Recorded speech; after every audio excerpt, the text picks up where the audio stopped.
Good evening, everyone. I'm Dr. Shilpa Saple. I'm a fertility expert and I am associated with Surya Fertility Clinics at Santa Cruz in Mumbai. So, welcome you all to one more session with me. And today, our topic of discussion is obesity and infertility. Yes, friends. So, how obesity affects fertility and how you can overcome. So let us understand what obesity is. अब obesity और जो हम मोटापा कहते हैं, इसको quantify कैसे करते हैं? क्या किस वेट को हम बोल सकते हैं कि ये ओबीज है या फिर ये नॉर्मल वेट है? तो इसके लिए एक सिंपल कैलकुलेटर है, एक सिंपल फॉर्मूला है। वो है बॉडी मास इंडेक्स या उसको बीएमआई कहते हैं। सो बीएमआई इसको कैलकुलेट करने के लिए जो पेशेंट का वेट है, जो यानी जो आपका वेट है इन केजीज एंड उसको डिवाइड करते हैं by the height in metre square. So बहुत ज्यादा कुछ रॉकेट साइंस नहीं है। इसको सिंपली आप अगर क्या फॉर्मूला में आप नंबर्स फीड करते हो तो ऑटोमेटिकली आपको आपका बीएमआई कैलकुलेट करके मिल जाएगा एंड ये आप ऑनलाइन इजीली कर सकते हो। सो ये बीएमआई जो है वो आपका 25 के अंदर रहना चाहिए। जिनका बीएमआई 25 टू 30 है उनको ओवरवेट बोल सकते हैं और 30 के ऊपर ओबेस। सो ओबेसिटी यानी कि ज्यादा फैट होना, ये इसकी वजह से काफी सारी बॉडी में इश्यूज आ सकती है। तो फर्स्ट एंड फॉरमोस्ट, फैट ज्यादा होने से एक बॉडी में क्रोनिक इंफ्लेमेटरी स्टेट यानी कि एक इंस्टेबिलिटी टाइप का रिस्पॉन्स होता है, जहाँ पे जो केमिकल्स रहते हैं जिनको हम लेप्टिन बोलते हैं वो हाई होते हैं और ये आपके हॉर्मोन्स यानी कि जो अंतस्राव रहते हैं इनको अफेक्ट करते हैं। इसके अफेक्ट होने से काफी सारी फर्टिलिटी इश्यूज आ सकती हैं। अब ज्यादा फैट होने से एक इंसुलिन रेजिस्टेंस जिसे हम कह सकते हैं, यानी कि बॉडी में जो इंसुलिन हार्मोन एक्ट होता है उसके प्रति एक काइंड ऑफ दरार पैदा हो जाती है और ये इंसुलिन रेजिस्टेंस से आपकी शुगर्स बढ़ती है। शुगर्स बढ़ने से फैट स्टोरेज और होता है और ये एक साइक्लिकल प्रोसेस हो जाती है। सो ओबेसिटी की वजह से शुगर बढ़ना, डायबिटीज होना, उस और क्योंकि ज्यादा शुगर्स आ जाती है तो इससे एसोसिएटेड फैट्स यानी कोलेस्ट्रॉल, ट्राइग्लिसराइड्स, ये सब भी बढ़ जाती है। इसके आगे जब भी कोलेस्ट्रॉल, ट्राइग्लिसराइड्स, लिपिड्स ज्यादा हो जाते हैं तो आपका ब्लड प्रेशर और हार्ट कंडीशंस आने की ज्यादा संभावना हो जाती है। हार्ट कंडीशंस में यानी कि उसमें increase risk of heart attack है, increase risk of heart failure, stroke, ये सब जो है इश्यूज आ सकती है। तो ओबेसिटी की वजह से एक हम बोल सकते हैं मेटाबॉलिक सिंड्रोम, यानी मेटाबॉलिक सिंड्रोम में ये सब डायबिटीज, ब्लड प्रेशर, हार्ट के इश्यूज, ये सब आने के ज्यादा चांसेस रहते हैं। तो ये हुआ ओबेसिटी की वजह से हार्ट और उसका आगे के इफेक्ट्स होना, जिसको हम मेटाबॉलिक सिंड्रोम कहते हैं। ओबेसिटी की वजह से और लिवर और किडनी, ये दो भी मेन ऑर्गन्स ऐसे होते हैं जो बॉडी की डिटॉक्सिफिकेशन प्रोसेस में काफी सारा रोल प्ले करते हैं। तो लिवर में फैटी लिवर होना और लिवर सिरोसिस होना, इसके चांसेस भी बढ़ जाते हैं। उसके अलावा किडनी का भी क्रोनिक किडनी डिजीज जिसे हम कहते हैं, यानी किडनीज पे इसका असर होके डायरेक्टली या इनडायरेक्टली शुगर बढ़ने से भी हो सकता है। और है gallstones, yes gallstones यानी कि जो गॉल ब्लैडर में पथरी रहती है, ये भी ज्यादा हो सकती है। सो मेडिकली काफी सारे इश्यूज ओबेसिटी की वजह से आ सकती है। तो अभी हम देखते हैं कि फर्टिलिटी के दायरे में मेल और फीमेल्स को क्या तकलीफ हो सकती है ओबेसिटी से। सो मेल्स में यानी कि पुरुषों में ये देखा गया है कि जो ओबेस मेन है उनका फैट ज्यादा रहने से उनके जो हॉर्मोन्स हैं वो male hormones to female hormones में कन्वर्ट हो जाती। तो यानी उनका जो एस्ट्रोजन लेवल है बॉडी में वो बहुत ज्यादा हो जाता है। तो इनमें ये चेंजेस जैसे ब्रेस्ट का ज्यादा होना, गायनेकोमेस्टिया जो बोल सकते हैं, ये ओवरऑल चेंजेस आते हैं। प्लस फैट ज्यादा होने की वजह से टेस्टिस का टेम्परेचर जो है, क्योंकि आजू बाजू में जो थाइज और हिप्स की एरिया है वो टेम्परेचर मेंटेन नहीं कर पाती। नॉर्मली जैसे हमको पता है कि टेस्टिस का टेम्परेचर 2 डिग्रीज बॉडी टेम्परेचर से कम रहता है। वो इसलिए क्योंकि स्पर्म्स जो है वो एडिक्वेटली ये एनवायरनमेंट पे प्रोड्यूस हो सकती है। सो अगर टेम्परेचर ज्यादा हुआ तो ये सब प्रोसेस में अफेक्ट होता है। अब ओबेसिटी यानी कि फैट मेल्स में मेडिकली इश्यूज हो सकती है, और स्पर्म का, क्योंकि टेम्परेचर स्क्रोटम का ज्यादा होने की वजह से स्पर्म्स के प्रोडक्शन में असर आता है, यानी स्पर्मेटोजेनेसिस। सो इसकी वजह से स्पर्म के नंबर कम होने, स्पर्म की मोटिलिटी यानी मूवमेंट कम हो सकती है। प्लस एबनॉर्मल स्पर्म्स फॉर्म होने के भी ज्यादा रिस्क रहती है। ऑल्सो इंक्रीज डीएनए फ्रेगमेंटेशन, यानी जो स्पर्म्स का स्ट्रक्चर रहता है उसमें अंदर के अंदर ही चेंजेस होके हाई टेम्परेचर की वजह से स्पर्म्स के अंदर के जो मेन न्यूक्लियस रहता है उनका ब्रेकेजेस होने की वजह से एबनॉर्मलिटीज ज्यादा हो सकती है। सो ये ज्यादातर मेल के जो पुरुष है उनके स्पर्म्स में ओबेसिटी की वजह से ये सब असर आ सकते हैं। दूसरा, performance because of increase fat, उनका जो सेक्सुअल परफॉर्मेंस है उनमें भी तकलीफ उनको आती है। प्लस जो लिबिडो है यानी कि इंटरकोर्स करने का जो उनका ये है, उनका जो रुख है वो कम होता है। सो ये सब चीजें जो है ये मेल पार्टनर को ओबेसिटी, जिनको ओबेसिटी की तकलीफ है, इन पे ये सब इश्यूज आ सकती है। अब हम देखते हैं कि फीमेल पार्टनर में क्या प्रॉब्लम्स होती है। फीमेल्स को अब इंक्रीज्ड वेट की वजह से जो पीरियड साइकिल्स है वो इरेगुलर हो जाते हैं। वो इसलिए क्योंकि वेट बढ़ने से जो ओवेरियन साइक्लिसिटी है, यानी कि जो हॉर्मोन्स प्रॉपरली साइक्लिकली बढ़ने चाहिए वो उस तरह होते नहीं है, और इसकी वजह से उनका बीज जो है प्रॉपर तैयार नहीं होता। तो इसे हम मेडिकली बोलते हैं एनोव्यूलेशन। यस फ्रेंड्स, सो फीमेल्स में जो है फर्टिलिटी इश्यूज ओबेसिटी की वजह से बीज न बनने के कारण तैयार हो सकती है। उसके अलावा अगर वो कोई ट्रीटमेंट में जाते हैं, जैसे कोई भी मेडिसिन की ट्रीटमेंट में, या फिर उनको इंजेक्शंस लेने का की नौबत आती है, तो इंजेक्शंस का डोज ज्यादा लग सकता है बिकॉज उनका वेट ज्यादा है। प्लस इंजेक्शंस का असर भी कम होता है बिकॉज ये फैट सेल्स में बहुत सारा जो दवा है, जो मेडिसिन रहता है, वो अक्यूमुलेट हो जाता है। सो एग्स का रिस्पॉन्स यानी कि ओवेरियन रिस्पॉन्स, यानी कि जो एग्स बनने की उनकी जो क्षमता है वो कम हो जाती है, और ऐसे पेशेंट्स में देखा गया है कि आईवीएफ के रिजल्ट्स भी बहुत कम होते हैं। अगर ये प्रेग्नेंट हो जाते हैं तो उसके बाद मिसकैरेजेस के चांसेस भी ओबेस फीमेल्स में ज्यादा होती है। डिलीवरी की कॉम्प्लिकेशंस और जल्दी लेबर यानी कि रिटर्न लेबर, जल्दी डिलीवरी, ये सब इश्यूज भी आती हैं। सो फीमेल्स जो ओबीस रहते हैं वो प्रेग्नेंट रहने में भी उनको तकलीफ होती है, और प्रेगनेंसी के बाद मिसकैरेजेस और ऑब्स्टेट्रिक कॉम्प्लिकेशंस ये इनमें ज्यादा दिखाई देते हैं।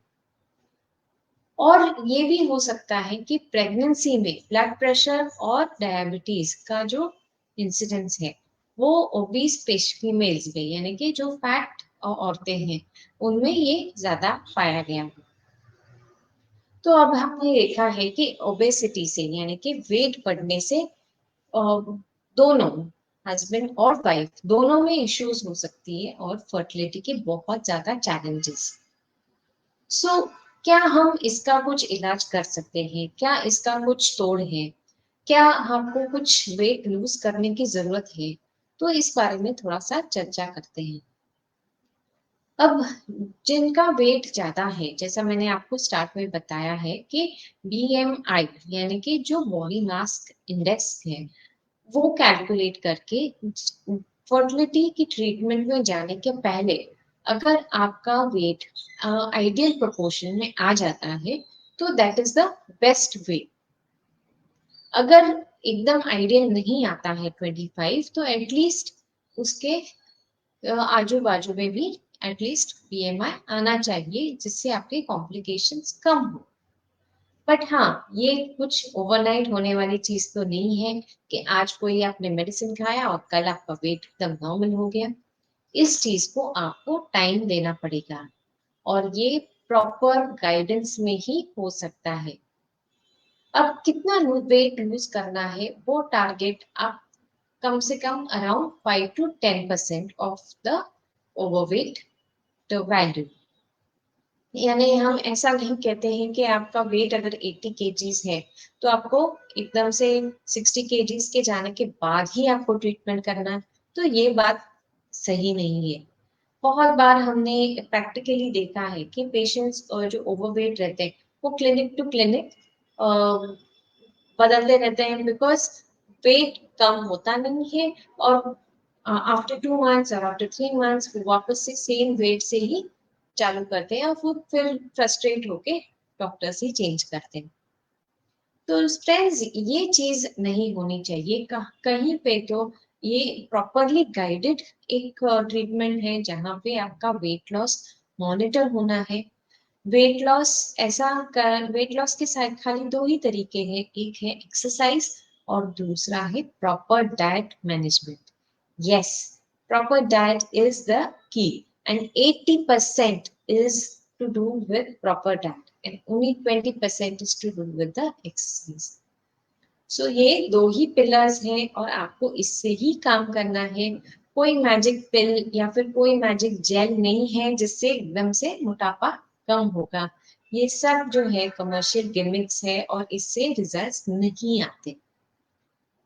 सो आपको अगर डाइटिशियन की एडवाइस लेनी है या फिर खुद से जो भी आपका कैसा वर्क स्केड्यूल है वो देख के आपको ये सब चीजों में एक प्रोग्राम बना लेना है कि आप कैसे डाइट आपका मैनेज करोगे और कैसे आपका जो जितना कैलोरी इनटेक है वो आपकी लाइफस्टाइल के हिसाब से कैसे मेंटेन करोगे वो आपको देखना चाहिए। आप कितना एक्सरसाइज कर सकते हो और वो एक्सरसाइज जो है वो कंसिस्टेंट रहनी चाहिए। ऐसा नहीं है कि आपने बस 15 डेज कर लिया और मेरा वेट नहीं कम हुआ तो I should give up on this. So that is not right attitude. Weight loss होने में टाइम लगता है and you should give yourself that time and persistence is the only की। ऐसा नहीं है कि आपको ये रिजल्ट एकदम से 2 मंथ्स या 3 मंथ्स में दिखेंगे। वेट लॉस करने के लिए कुछ मेडिसिन भी स्टार्ट किए जा सकते हैं, जिसमें कुछ फैट इनहिबिटर्स रहते हैं, ग्लूकोज इनहिबिटर्स रहते हैं। तो ये मेडिसिन से जो अब्सॉर्प्शन रहता है, जो शरीर में सोक करने की कैपेसिटी है वो कम हो जाती है और जो शुगर्स या फैट्स जो है वो स्टूल्स में पास हो सकते हैं। तो ये आप एडिशनली डॉक्टर की प्रिस्क्रिप्शन से ले सकते हैं और थोड़ी मात्रा में ले, थोड़े ड्यूरेशन के लिए ये काफी सेफ रहते हैं। तो इससे क्या है कि आपका जो भी आपकी जो एक्टिविटी है, जो आपके एफर्ट्स है, वो रिजल्ट्स आने में हेल्प भी हो जाती है। सो ये आप अपने डॉक्टर से सलाह कर सकते हो। अब वेट लॉस करने के लिए जब भी आप कुछ भी मेडिसिन ले रहे हो या फिर कुछ डाइटरी रेस्ट्रिक्शंस कर रहे हो, तो आपको ये देखना है कि आप properly vitamin B, vitamin D का सप्लीमेंटेशन कंटिन्यू रखते हैं। बिकॉज ये ऐसा नहीं होना चाहिए कि आपको प्रॉपर डाइट नहीं खाने की वजह से कुछ न्यूट्रिशनल डेफिशिएंसी हो जाए। So weight loss is only by proper diet and proper exercise. And ये जैसा target मैंने बताया है, it should be around 5 to 10% of whatever the excess weight you have. And it should show results. तो कोई आप ऐसी एक्टिविटी कर रहे हो जिससे आपको रिजल्ट नहीं दिख रहा है in 3 months or 4 months, then you have to change the type of activity or the type of diet which you are taking. Because one thing may not work for everyone. Yes.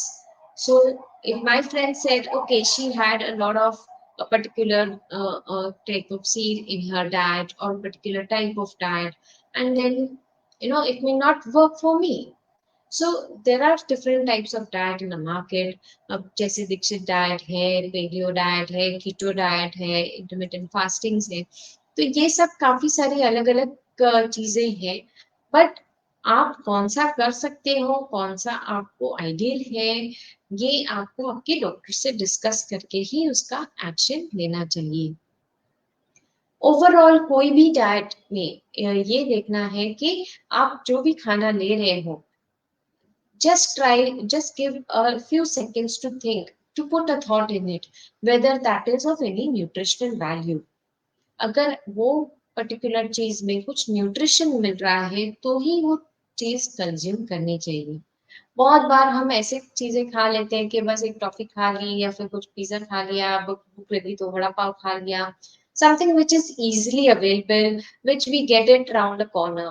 So these are the mistakes which we make, and these are going to not give us the required results. So आपको ये पता होना चाहिए कि आपको भूख लगी तो आप क्या कंज्यूम कर सकते हो. वाटर इनटेक एक बहुत ही इम्पोर्टेंट चीज है. और डाइट का जब भी आप डाइट करते हो तभी ये देखना चाहिए कि आप proper 2 to 3 liters of water दिन भर में ले रहे हो. कभी कभी इंटरप्रिटेशन की हमको खाना है या मीन्स ऐसे लगता है कि हमको बहुत भूख लगी है, but in fact we have eaten just before some time. तो it may not be the real hunger for food, but it is actually for water. And that is why water consumption should be proper and as per your weight. So these are the few pointers, and definitely it is something which weight loss is something which you have to work towards it, and उसका एक goal set होना चाहिए, body की conditioning होनी चाहिए, आपका mind condition होना चाहिए कि मुझे यही चीज करनी है. And mind you, persistence is the key and it will show results. I know of many couples and many women especially जिनको एक चैलेंज के साथ जिन्होंने ये लिया है कि नहीं, मुझे इतना वेट घटाना ही है और उसके बाद में ट्रीटमेंट करूंगी, क्योंकि वो ही सेफ्टी रहती है. Yes, there are some very risky things which can happen if you get pregnant and you're overweight. आपकी obstetric complications में क्योंकि आप डिलीवरी के लिए by the time patient gets pregnant and after 9 months it is almost around 15-20 kgs of more weight of the baby and the other fluids. So इससे patient जो 80 kgs के हैं वो भी बहुत ही ज्यादा वेट और हाई रिस्क पेशेंट हो जाते हैं जब भी वो डिलीवरी के लिए at that time. So you have to take care to see that before you get pregnant, you accept and do certain modifications which are goal oriented, and take help of a proper person, either it is your doctor, whether it is your nutritionist, whether it is your trainer, or any person who can help you to reach the desired goal without having to stop in between. Okay, so these were few pointers about obesity and infertility. Now let us see what our viewers have to ask us about their problems. So I can see Delvin has written, does obesity cause tubal problems? Okay, Delvin. So tubal problems, what I am presuming is the fallopian tube problem. So if there is a problem, that means a blockage or a malfunction of the fallopian tube, then the egg and the sperm cannot reach each other, and then there is infertility. So with weight, this is not associated, and this is an entirely different reason why there could be a tubal issue. So obesity does not lead to tubal problems. Nana has inquired, can obesity cause male infertility? Yes, it can. And in this session of mine, I have described in detail how it affects male as well as female. And can tell you that in males, there are some tests which are nowadays are available.